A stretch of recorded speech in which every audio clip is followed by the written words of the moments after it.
एक समय की बात है। एक महान राजा था जो अपनी बुद्धिमानी और न्यायप्रियता के लिए प्रसिद्ध था। उसके दो बेटे थे। बड़ा बेटा रोमन, जो समझदार, होशियार और हर काम सोच समझकर करता था। दूसरी ओर छोटा बेटा आदम, जो लापरवाह, चंचल स्वभाव का और जिम्मेदारियों से भागने वाला था। राजा हमेशा रोमन की प्रशंसा करता था। जब भी रोमन कोई निर्णय लेता, राजा गर्व से कहता, देखो, यही है असली उत्तराधिकारी जो हर काम बुद्धिमानी और समझदारी से करता है। दरबार में भी हमेशा रोमन की चर्चा होती, उसके सुझाव सुने जाते और उसकी प्रशंसा के गीत गाए जाते। लेकिन आदम के लिए स्थिति कुछ और थी। वह जो भी करता, राजा उस पर तंज कसता। देखो इसे, एक दिन भी कोई गंभीरता नहीं। किस दिन यह राजकुमार हमारे राज्य का नुकसान कर बैठेगा। राजा के शब्द आदम के दिल को चुभते, लेकिन उसकी आदतों में कोई बदलाव नहीं आया। रोमन जितना समझदार होता गया, आदम उतना ही लापरवाह बनता गया। दरबार के बुजुर्ग मंत्री भी सोच में पड़ गए कि राजा का यह व्यवहार आगे चलकर क्या परिणाम लाएगा। क्या आदम कभी अपनी गलतियों का एहसास करेगा? क्या रोमन हमेशा अपने पिता की उम्मीदों पर खरा उतरेगा, या फिर भाग्य दोनों भाइयों के लिए कुछ और ही तय कर चुका है? समय बीतता गया और दोनों राजकुमार युवा हो गए। रोमन की बुद्धिमत्ता और चतुराई ने उसे प्रजा में लोकप्रिय बना दिया। लोग उसकी बातों को ध्यान से सुनते और फैसलों की सराहना करते।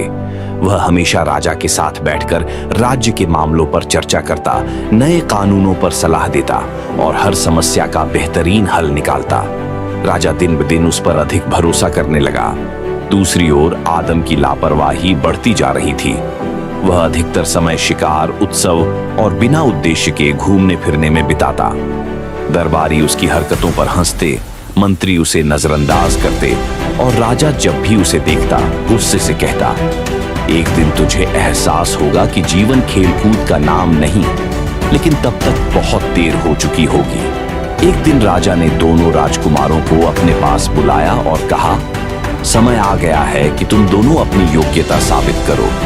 मैं तुम्हें एक एक जिम्मेदारी सौंपूंगा और देखूंगा कि कौन मेरा असली उत्तराधिकारी बनने के योग्य है। ये सुनते ही दरबार में सन्नाटा छा गया। सभी हैरान थे कि राजा किस तरह की परीक्षा लेगा और दोनों राजकुमार उसमें कैसे सफल होंगे। क्या रोमन हमेशा की तरह अपनी बुद्धिमानी से बाजी मार ले जाएगा, या आदम के पास खुद को साबित करने का कोई मौका होगा? जब से राजा ने यह घोषणा की थी कि दोनों राजकुमारों को अपनी योग्यता सिद्ध करनी होगी, रोमन के मन में एक नया अहंकार जन्म लेने लगा। वह जानता था कि वह हमेशा से होशियार और समझदार रहा है और राजा भी हमेशा उसी की प्रशंसा करता आया है। धीरे धीरे उसकी बुद्धिमत्ता अहंकार में बदलने लगी। दूसरे रोमन हमेशा खुद को दूसरों से श्रेष्ठ समझने लगा। दरबार में वह मंत्रियों से अहंकारपूर्ण लहजे में बात करता, आम जनता से मेलजोल छोड़ चुका था और अक्सर आदम को नीचा दिखाने की कोशिश करता।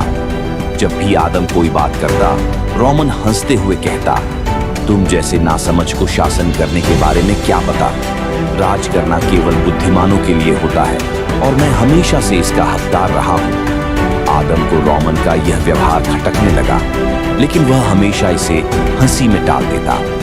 तुम्हारा अहंकार तुम्हें एक दिन मिट्टी में मिला देगा भाई। देखना, समय सब कुछ बदल देता है। आदम अक्सर सोचता कि शायद उनके पिता की कठोर आलोचना ने रोमन के दिल में यह घमंड भर दिया है, लेकिन रोमन को पूरा यकीन था कि वही अगला राजा बनेगा। उसकी नजर में आदम किसी लायक ही नहीं था। वह न केवल राजा की बातों में, बल्कि दरबार के मंत्रियों और जनता की नजरों में भी खुद को सबसे श्रेष्ठ समझने लगा था। उसे पूरा विश्वास था कि कोई भी परीक्षा आएगी तो वह आसानी से सफल हो जाएगा, जबकि आदम अपनी किसी मूर्खता के कारण असफल हो जाएगा। लेकिन किस्मत के खेल निराले होते हैं और घमंड का परिणाम हमेशा कुछ और ही निकलता है। एक दिन पूरे राज्य में हड़कंप मच गया। राजा का सबसे कीमती और प्रिय शाही घोड़ा, जो अत्यंत तेज और दुर्लभ नस्ल का था, अचानक अस्तबल से गायब हो गया। पूरे महल में हलचल मच गई। सैनिकों ने पूरे शहर में खोजबीन की, लेकिन घोड़े का कोई सुराग नहीं मिला। राजा बेहद गुस्से में था। वह अपने सिंहासन पर बैठा क्रोध में उबल रहा था।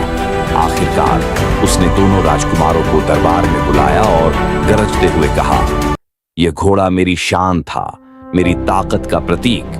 अगर यह नहीं मिला तो मेरी सत्ता की इज्जत पर दाग लग जाएगा। तुम दोनों को तुरंत जाकर इसे खोजना होगा। रोमन मुस्कुराया और अकड़ कर खड़ा हो गया। पिताजी, यह कोई मुश्किल काम नहीं। मैं अपनी बुद्धि और चतुराई से तुरंत पता लगा लूंगा कि चोर कौन है और घोड़ा कहां गया। बस आप इंतजार करें। आदम ने राजा की ओर देखा और सिर झुकाकर कहा, मैं भी अपनी पूरी कोशिश करूंगा पिताजी, लेकिन अगर हम दोनों अलग अलग रास्तों से खोज करें तो ज्यादा फायदा होगा। रोमन हंसा और व्यंग्यात्मक लहजे में बोला, तो तू भी इस काम में हिस्सा लेगा? आश्चर्य की बात है, लेकिन खैर कोई बात नहीं, कुछ ना कुछ तो सीख ही लेगा। बस मेरे रास्ते में मत आना। राजा ने दोनों को संकेत दिया कि वे तुरंत रवाना हो। रोमन और आदम अपने अपने रास्तों से घोड़े की तलाश में निकल गए। रोमन को पूरा भरोसा था कि वह अपनी चालाकी से चोर को पकड़ लेगा, जबकि आदम इस पूरे मामले को एक अलग नजरिए से देख रहा था। लेकिन क्या यह सच में सिर्फ एक चोरी थी, या इस कहानी में कोई और गहरी साजिश छिपी थी? रोमन और आदम पूरे शहर में घोड़े की तलाश में निकल पड़े। दोनों ने अलग अलग रास्ते अपनाए, बाजारों में गए, अस्तबलों में जाकर पूछताछ की, सैनिकों से जानकारी ली, लेकिन घोड़े का कोई अता पता नहीं मिला। जितनी ज्यादा खोजबीन होती, मामला उतना ही उलझता जा रहा था। शहर के हर दरवाजे पर कड़ा पहरा था, लेकिन किसी ने भी घोड़े को बाहर जाते नहीं देखा था। आदम को यह बात अजीब लग रही थी। वह सोच रहा था, यह कैसे संभव है कि राजा का सबसे प्रिय घोड़ा यूं ही गायब हो जाए और किसी को कुछ पता भी न चले। जरूर कोई अंदरूनी साजिश है। दूसरी ओर रोमन खुद भी हैरान था, लेकिन किसी को दिखाना नहीं चाहता था। सच तो यह था कि यह पूरी योजना उसी की रची हुई थी। रोमन ने सोचा था कि अगर वह राजा के प्रिय घोड़े को खुद ही गायब कर दे और फिर कुछ दिन बाद ढूंढ कर वापस ले आए, तो राजा उसकी बहादुरी और बुद्धिमानी की ओर भी ज्यादा प्रशंसा करेगा। वह सबकी नजरों में सिंहासन का असली वारिस बन जाएगा और आदम और भी अयोग्य साबित हो जाएगा। लेकिन तकदीर को कुछ और ही मंजूर था। जिस जगह रोमैन ने घोड़े को छिपाया था, वहां से सच में किसी ने उसे चुरा लिया था। अब घोड़ा न तो रोमैन के नियंत्रण में था, न ही आदम के। जैसे ही रोमैन को इस बात का पता चला, उसके चेहरे का रंग उड़ गया। उसने चालाकी से अपने फायदे के लिए यह योजना बनाई थी, लेकिन अब वही चाल उसके लिए मुसीबत बन गई थी। वह यह भी नहीं बता सकता था कि घोड़ा कहाँ छिपाया था, क्योंकि अगर यह राज खुल जाता तो राजा का गुस्सा उस पर टूट पड़ता। अब असली सवाल यह था, रोमैन क्या करेगा? क्या वह अपने ही बिछाए हुए जाल में फंस जाएगा? और क्या आदम, जिसे हमेशा गैर गंभीर समझा जाता था, इस उलझन को सुलझा पाएगा? रोमैन की चिंता बढ़ती जा रही थी। जिस चालाकी से उसने घोड़े को छिपाया था, वही चालाकी अब उसके गले पड़ गई थी। उसे लगा था कि सब कुछ उसके नियंत्रण में रहेगा, लेकिन अब घोड़ा सच में गायब हो चुका था और वह यह किसी को बता भी नहीं सकता था। वह पूरे शहर में इधर उधर दौड़ रहा था, हर जगह घोड़े का सुराग लगाने की कोशिश कर रहा था। उसने महल के सभी अस्तबलों को खंगाल डाला, शाही सैनिकों से बार बार पूछताछ की, बाजारों में जाकर दुकानदारों और व्यापारियों से जानकारी लेने लगा, लेकिन घोड़े का कहीं कोई पता नहीं था। दूसरी ओर राजा की बेचैनी बढ़ती जा रही थी। वह दिन ब दिन अधिक क्रोधित हो रहा था। उसके लिए यह सिर्फ एक घोड़े की चोरी नहीं थी, बल्कि उसकी बादशाहत का अपमान था। अगर उसका प्रिय घोड़ा उसकी ही सल्तनत से इस तरह गायब हो सकता था, तो दुश्मन और क्या क्या नहीं कर सकते थे। दरबार में उसकी साख कम हो रही थी और लोग फुसफुसाने लगे थे कि राजा की हुकूमत अब कमजोर पड़ रही है। यह कैसा राजा है जो अपना ही घोड़ा नहीं खोज सकता? कुछ मंत्री आपस में कानाफूसी करने लगे थे। राजा ने क्रोध में गरजते हुए अपने दरबारियों को आदेश दिया, अगर मेरा घोड़ा जल्दी वापस नहीं आया तो कोई भी नहीं बचेगा। रोमैन और आदम, तुम दोनों ने अब तक कुछ नहीं किया। अगर तुम सच में मेरे उत्तराधिकारी बनने के योग्य हो तो इसे साबित करो। राजा के गुस्से से रोमैन डरने लगा। अब वह पहले से भी अधिक घोड़े की तलाश में जुट गया। गलियों में, महल के हर गुप्त स्थान में, यहाँ तक कि सल्तनत की सीमाओं तक जाकर भी छानबीन करने लगा। लेकिन अब मामला उसके हाथ से पूरी तरह निकल चुका था। अब सवाल यह था कि अगर रोमैन घोड़ा वापस नहीं ला सका तो क्या होगा? क्या राजा को शक हो जाएगा? और क्या आदम इस मौके का फायदा उठाकर कोई नया कदम उठाएगा? 4 रोमन की हालत दिन ब दिन खराब होती जा रही थी। पहले वह खुद को सबसे चतुर समझता था, लेकिन अब वह ऐसे खेल में फंस चुका था जिसका अंजाम खतरनाक हो सकता था। घमंड चकनाचूर हो चुका था और अब वह केवल घोड़े को तलाशने में जुटा था ताकि अपनी इज्जत और सच्चाई को बचा सके। दूसरी ओर राजा की बेचैनी अपनी सीमाएं पार कर रही थी। उसने पूरे नगर में ऐलान करवा दिया कि जो भी घोड़े की कोई खबर देगा उसे इनाम दिया जाएगा और जो चोर पकड़ा गया उसे सबसे कठोर सजा दी जाएगी। राजा की नाराजगी देखकर दरबारियों में भी डर फैलने लगा। आदम यह सब ध्यान से देख रहा था। वह हमेशा से लापरवाह माना जाता था, लेकिन अब वह सोचने पर मजबूर हो गया कि कुछ न कुछ गड़बड़ जरूर है। वह रोमन की परेशानी देखकर हैरान था, क्योंकि हमेशा आत्मविश्वास से भरा रहने वाला रोमन अब घबराया हुआ लग रहा था। आखिर ऐसा क्या है जो रोमन छुपा रहा है? आदम ने मन ही मन सोचा। इधर रोमन पागलों की तरह हर तरफ दौड़ रहा था, लेकिन घोड़ा कहीं नहीं मिल रहा था। अचानक एक दिन महल के एक पुराने सेवक ने आकर बताया, शहजादे, मैंने कुछ अजीब देखा था। जिस रात घोड़ा गायब हुआ, मैंने महल के पिछले दरवाजे के पास कुछ संदिग्ध हरकतें देखी थीं। रोमन के कान खड़े हो गए। उसने तुरंत उस सेवक से और सवाल पूछने शुरू कर दिए। उसके मन में डर था कि कहीं सच्चाई सामने ना आ जाए। अगर किसी को पता चल गया कि घोड़े को पहले खुद रोमन ने छुपाया था, तो राजा का क्रोध उस पर टूट पड़ेगा। अब रोमन के पास 2 रास्ते थे। या तो वह किसी भी तरह असली चोर का पता लगाए और घोड़े को वापस ले आए, या फिर सच्चाई छुपाने के लिए कोई नई चाल चले। लेकिन क्या आदम भी इस पहेली को सुलझाने की कोशिश कर रहा था? और अगर आदम सच्चाई के करीब पहुंच गया तो क्या होगा? रात का समय था और महल के एक सुनसान कोने में रोमन धीरे धीरे अपने एक खास सेवक से बात कर रहा था। उसका चेहरा पसीने से भीगा हुआ था और उसकी आंखों में घबराहट साफ झलक रही थी। मैंने तो बस घोड़े को कुछ दिनों के लिए छुपाया था ताकि राजा के सामने खुद को महान साबित कर सकूं, लेकिन अब वह सच में गायब हो चुका है। आखिर वह गया कहां? उसे किसने चुराया?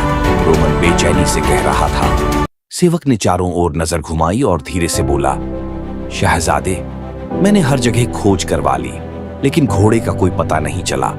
हो सकता है कि किसी ने आपकी चालाकी का फायदा उठाकर उसे सच में चुरा लिया हो। रोमन का गुस्सा 7वें आसमान पर पहुंच गया।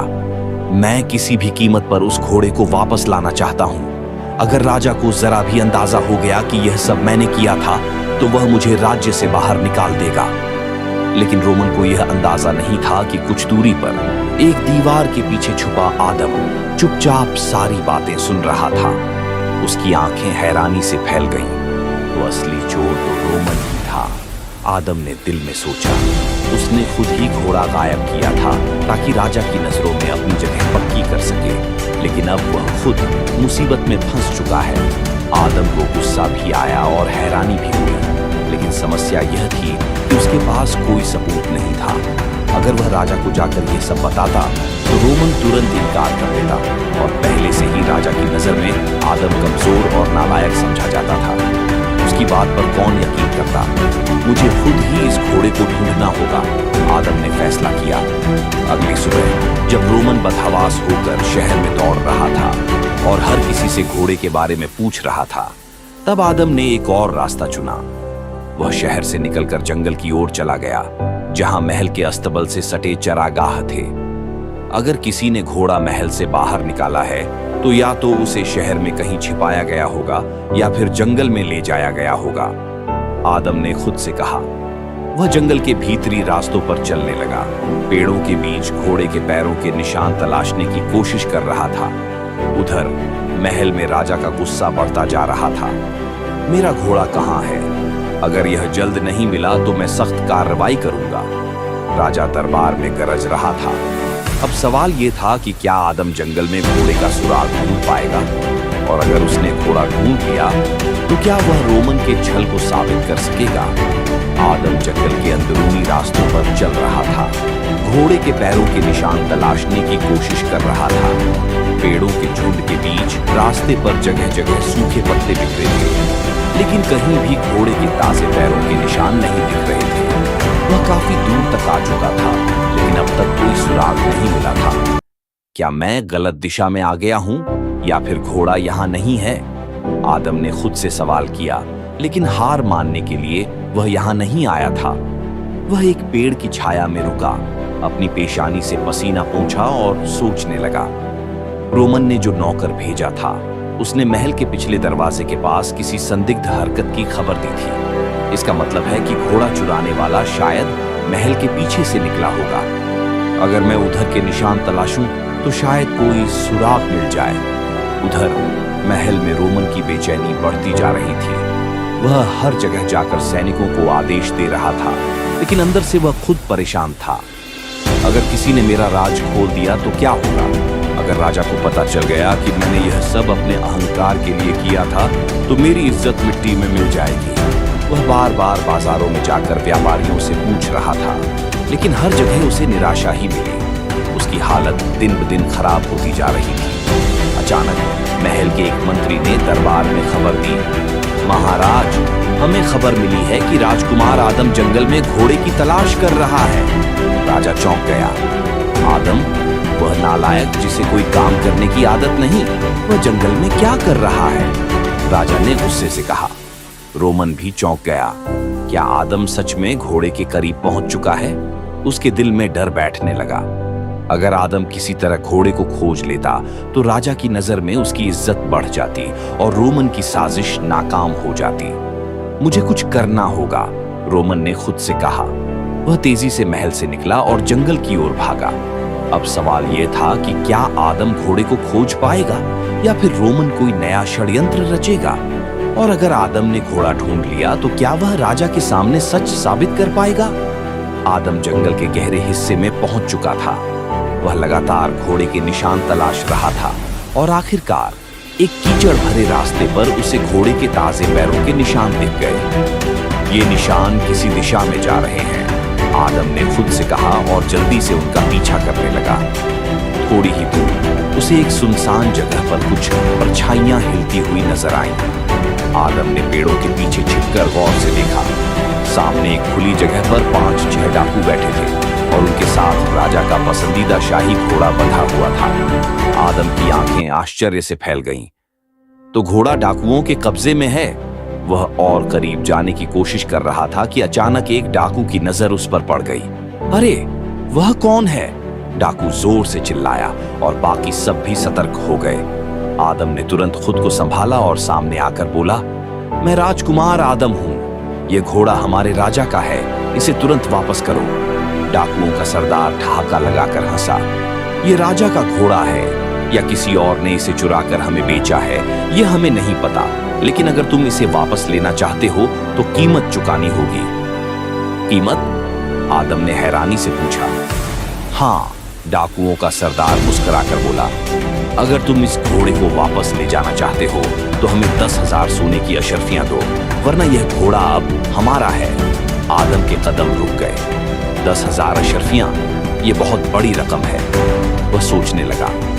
उधर रोमन भी जंगल में दाखिल हो चुका था और घोड़े की तलाश में इधर उधर देख रहा था। उसे नहीं पता था कि आदम पहले ही घोड़े का पता लगा चुका है और एक नई मुश्किल में फंस चुका है। अब सवाल यह था कि आदम इतनी बड़ी रकम कहां से लाएगा? क्या वह राजा से मदद मांगेगा या कोई और तरीका निकालेगा? और अगर रोमन भी वहां पहुंच गया तो क्या वह इस मौके का फायदा उठाने की कोशिश करेगा? आदम डाकुओं की शर्त सुनकर परेशान हो गया। 10,000 सोने की अशर्फियां, मैं इतनी बड़ी रकम कहां से लाऊं? उसने खुद से कहा। वह जानता था कि अगर राजा को यह बात बताएगा तो राजा तुरंत रोमन को जिम्मेदारी सौंप देगा और आदम का नाम भी नहीं लेगा। उसे खुद ही कोई रास्ता निकालना था। निराश होकर आदम जंगल से निकलकर एक और रास्ते पर चलने लगा। वह सोच रहा था कि शायद कोई ऐसा तरीका मिल जाए जिससे वह यह रकम जुटा सके। चलते चलते वह एक गांव पहुंचा जहां लोग घबराए हुए इधर उधर भाग रहे थे। गांव के बीचों बीच एक शानदार महल नजर आ रहा था और वहां एक और राजा का दरबार लगा हुआ था। यहाँ क्या हो रहा है? आदम ने एक किसान से पूछा। किसान ने जल्दी से जवाब दिया, हमारे राजा की बेटी खेलते खेलते कुएं में गिर गई है। राजा ने घोषणा की है कि जो कोई भी उसकी बेटी को सही सलामत निकाल लेगा उसे बहुत बड़ा इनाम दिया जाएगा, बल्कि उसे हमारी सल्तनत का राजा भी बना दिया जाएगा। आदम यह सुनकर हैरान रह गया। यह तो बहुत बड़ी बात है। वह जल्दी से महल की ओर बढ़ा। दरबार के सामने राजा दुखी बैठा था और लोग अपनी अपनी राय दे रहे थे, लेकिन कोई भी कुएं में उतरने की हिम्मत नहीं कर रहा था। आदम दरबार के पास पहुंचा और ऊंची आवाज में बोला, मैं कोशिश कर सकता हूं। ये सुनते ही राजा ने नजरें उठाईं। अगर तुम मेरी बेटी को सही सलामत निकाल लो तो मैं तुम्हें अपनी सल्तनत का राजा बना दूंगा और साथ ही बड़ा इनाम भी दूंगा। आदम ने गहरी सांस ली और कुएं के किनारे जाकर नीचे झांका। पानी गहरा था, लेकिन हल्की रोशनी में वह एक मासूम लड़की को देख सकता था जो पत्थर पकड़कर खुद को बचाने की कोशिश कर रही थी। अब सवाल यह था कि आदम उसे कैसे बचाएगा? क्या वह सफल हो पाएगा? और अगर हाँ, तो क्या वह राजा का इनाम लेकर अपने असली मकसद की ओर बढ़ सकेगा? आदम ने कुएं में झांका और तुरंत एक तरकीब उसके दिमाग में आ गई। उसने जल्दी से एक मजबूत रस्सी मंगाने को कहा। जब रस्सी आई तो उसने एक सिरा अपनी कमर के चारों ओर मजबूती से बांध लिया और दूसरा सिरा पास खड़े एक मजबूत पेड़ से बांध लिया। राजा और दरबारी हैरानी से ये सब देख रहे थे। किसी को नहीं पता था कि आदम क्या करने वाला है। या अल्लाह मदद कहकर आदम ने बिना किसी हिचकिचाहट के कुएं में छलांग लगा दी। नीचे पानी ठंडा और गहरा था, लेकिन आदम का हौसला बुलंद था। उसने जल्दी से हाथ बढ़ाया और राजकुमारी की तरफ तैरने लगा। राजकुमारी डरी हुई थी और कांप रही थी, लेकिन जब उसने आदम को अपनी तरफ आते देखा तो उसकी आंखों में उम्मीद जाग उठी। आदम ने राजकुमारी का हाथ थामा और दिलासा दिया, घबराओ मत, मैं तुम्हें यहां से निकाल लूंगा। ऊपर राजा और दरबारी बेचैनी से इंतजार कर रहे थे। आदम ने रस्सी को मजबूती से पकड़ा और नीचे से 3 बार झटके दिए, जो इस बात का इशारा था कि वह तैयार है ऊपर आने के लिए। दरबार के मजबूत सिपाही रस्सी को खींचने लगे। जैसे जैसे आदम और राजकुमारी ऊपर आ रहे थे, लोगों की धड़कनें तेज हो रही थीं। आखिरकार जैसे ही आदम राजकुमारी को लेकर कुएं के किनारे पर पहुंचा, पूरा दरबार जोरदार तालियों और खुशी के नारों से गूंज उठा। राजा खुशी से खड़ा हो गया और राजकुमारी को गले लगा लिया। तुमने मेरी बेटी की जान बचाई, तुम वाकई बहादुर हो, राजा ने जोश से कहा। मैंने वादा किया था कि जो भी राजकुमारी को बचाएगा उसे इनाम दूंगा और अपनी सल्तनत का राजा बनाऊंगा। आदम आश्चर्य से राजा की तरफ देखने लगा। क्या वाकई? वह सोचने लगा। अब उसके पास यह मौका था कि वह राजगद्दी स्वीकार करे या फिर अपने असली लक्ष्य राजा का शाही घोड़ा वापस लाने की ओर बढ़े। अब सवाल यह था कि आदम क्या फैसला करेगा। क्या वह राजा बनना पसंद करेगा या अपने असली मकसद की ओर बढ़ेगा? और दूसरी ओर रोमन का क्या होगा, जो अब भी जंगल में घोड़े की तलाश कर रहा था। राजा ने आदम की बहादुरी से प्रभावित होकर अपने वजीर को बुलाया और कहा, फौरन खजाने से 10,000 सोने की अशर्फियां ले आओ। ये बहादुर नौजवान जो चाहे उसे दिया जाए। वजीर ने हुक्म की तामील की और कुछ ही देर में एक थैली में 10,000 अशर्फियां लेकर आ गया। राजा ने वह थैली आदम की तरफ बढ़ाते हुए कहा, यह तुम्हारा इनाम है और अगर तुम चाहो तो मेरी सल्तनत के अगले राजा भी बन सकते हो। आदम ने अदब से झुककर कहा, राजा साहब, मैं आपका आभारी हूँ, मगर मुझे राजगद्दी नहीं चाहिए। मुझे बस यह रकम चाहिए, क्योंकि मुझे एक जरूरी काम निपटाना है। राजा ने हैरानी से पूछा, ऐसा कौन सा काम है जिसके लिए तुम्हें यह रकम चाहिए? आदम ने संक्षेप में अपनी कहानी सुनाई कि कैसे उसके पिता का पसंदीदा घोड़ा चोरी हो गया और वह डाकुओं के कब्जे में है, जो उसे पैसों के बदले छोड़ने को तैयार है। राजा ने उसकी समझदारी की तारीफ की और खुशी से इजाजत दे दी। दूसरी ओर रोमन महल में बेचैन था। वह दिन रात यही सोच रहा था कि उसने क्या कर दिया। मैंने खुद ही घोड़ा चुराकर छिपाया था ताकि सबकी नजरों में अच्छा बन जाऊं, मगर अब वह सच में चोरी हो गया। वह अपने कमरे में अकेला बैठकर रो रहा था। मैंने बहुत बड़ी गलती कर दी। अगर राजा को पता चल गया कि यह सब मेरे ही कारनामे थे तो मेरा क्या होगा? वह खुद से बातें करता रहा। आदम का डाकुओं के पास जाना उधर। आदम डाकुओं के ठिकाने पर पहुंचा। जैसे ही वह वहां पहुंचा, डाकुओं का सरदार हंसते हुए बोला, तो तुम वापस आ ही गए? क्या तुम हमारी मांगी गई रकम लाए हो? आदम ने सोने की अशर्फियों से भरी थैली उनके सामने फेंक दी और मजबूत आवाज में बोला, ये लो तुम्हारी मांगी हुई रकम, अब फौरन घोड़ा वापस करो। डाकुओं ने पैसे गिने और जोर से हंसे। वाह, हमें तो यकीन ही नहीं था कि तुम सच में पूरी रकम ले आओगे। ठीक है, वादे के मुताबिक घोड़ा तुम्हारा। आदम ने घोड़े की लगाम पकड़ी और मुस्कुराकर कहा, ये घोड़ा अब वहीं जाएगा जहां इसे होना चाहिए, राजा साहब के महल में। अब आदम घोड़े को लेकर राजा के महल की ओर रवाना हो चुका था। लेकिन क्या रोमन का राज खुल जाएगा और क्या राजा को पता चल जाएगा कि असली चोर कौन था? आदम घोड़े को लेकर सीधे उस महल में पहुंचा जहां उसने राजकुमारी की जान बचाई थी। महल में घुसते ही सिपाहियों ने उसे पहचान लिया कि यही वह बहादुर युवक है जिसने राजकुमारी को कुएं से निकाला था। जल्द ही यह खबर राजा तक पहुंच गई और वह खुद दरबार में आकर आदम का स्वागत करने लगा। तुम वापस आ गए और साथ में यह शानदार घोड़ा भी ले आए। राजा ने हैरानी और खुशी से कहा। आदम ने आदर से झुककर जवाब दिया, राजा साहब, मैं आपके भरोसे के लिए शुक्रगुजार हूँ। मैंने यह घोड़ा डाकुओं से वापस ले लिया, लेकिन आज मैं आपके दरबार में एक और अर्जी लेकर आया हूँ। राजा का फैसला। राजा ने मुस्कुराते हुए पूछा, बताओ तुम्हारी इच्छा क्या है? आदम ने राजकुमारी की ओर देखा जो दरबार में खड़ी मुस्कुरा रही थी। अगर आपको मंजूर हो तो मैं राजकुमारी से विवाह करना चाहता हूं। यह सुनते ही दरबार में कानाफूसी शुरू हो गई। राजा पहले तो चकित हुआ, लेकिन फिर खुशी से हंस पड़ा। बिल्कुल, तुमने न सिर्फ मेरी बेटी की जान बचाई, बल्कि अपनी बहादुरी से साबित किया कि तुम इस साम्राज्य के योग्य हो। राजा ने उसी दिन शाही दरबार में आदम और राजकुमारी की शादी की घोषणा कर दी और कुछ ही दिनों में धूमधाम से उनका विवाह हो गया। अब आदम सिर्फ एक साधारण व्यक्ति नहीं रहा, बल्कि वह इस साम्राज्य का राजकुमार बन चुका था। वापसी अपने महल में शादी के बाद आदम अपनी नवविवाहिता और राजा के प्रिय घोड़े के साथ अपने पिता के महल की ओर रवाना हुआ। जैसे ही वह महल के द्वार पर पहुंचा, सैनिकों ने राजा को सूचना दी कि आदम अपनी नई जिंदगी और घोड़े के साथ लौट आया है। राजा ने महल की छत से नीचे झांका और जैसे ही उसकी नजर आदम पर पड़ी, उसके चेहरे पर खुशी की लहर दौड़ गई। वह तेजी से नीचे आया और आदम को गले लगा लिया। मेरे बेटे, तुमने असंभव को संभव कर दिखाया। न सिर्फ घोड़ा वापस ले आए, बल्कि एक नए साम्राज्य के राजकुमार भी बन गए। आदम मुस्कुराकर बोला, पिताजी, मैंने जो भी किया वह आपकी इज्जत और अपनी सच्चाई के लिए किया। और देखिए, आपका प्रिय घोड़ा भी सही सलामत वापस आ गया है। राजा ने घोड़े को देखा और प्रसन्न होकर उसकी पीठ पर हाथ फेरा। यह घोड़ा मेरे साम्राज्य की शान था और तुमने मेरी शान को फिर से बहाल कर दिया। दूसरी ओर रोमन यह सब देख रहा था, मगर वह खुश नहीं था।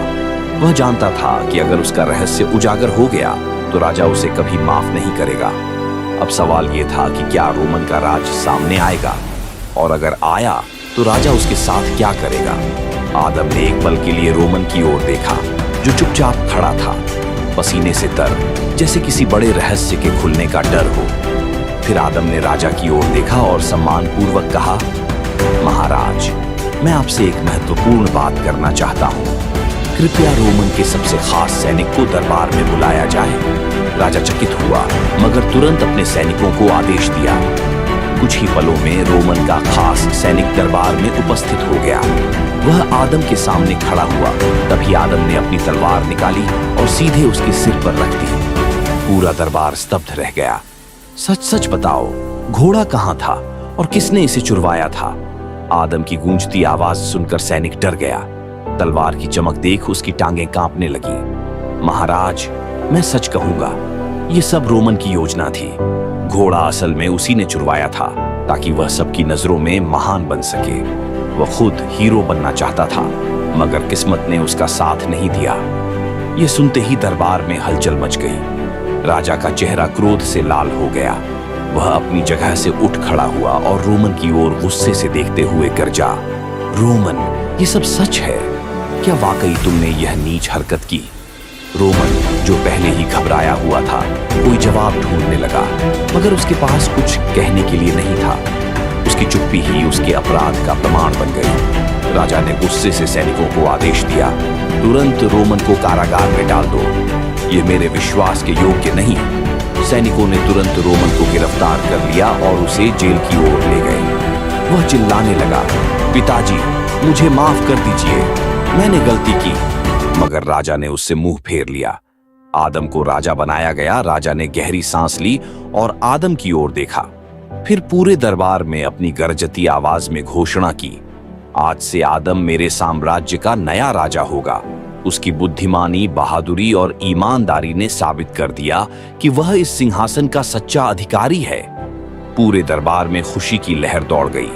लोग आदम के समर्थन में जयकारे लगाने लगे। राजा ने अपना शाही मुकुट उतारकर आदम के सिर पर रख दिया। 2 साम्राज्यों का राजा अब आदम न केवल इस साम्राज्य का शासक बन चुका था, बल्कि वह पहले ही दूसरी सल्तनत का राजकुमार था। इस प्रकार वह एक साथ 2 साम्राज्यों का राजा बन गया। उसकी बहादुरी, न्यायप्रियता और बुद्धिमानी के चर्चे हर जगह होने लगे। लोग उसे एक महान राजा के रूप में जानने लगे और इतिहास में उसका नाम स्वर्ण अक्षरों में लिखा गया।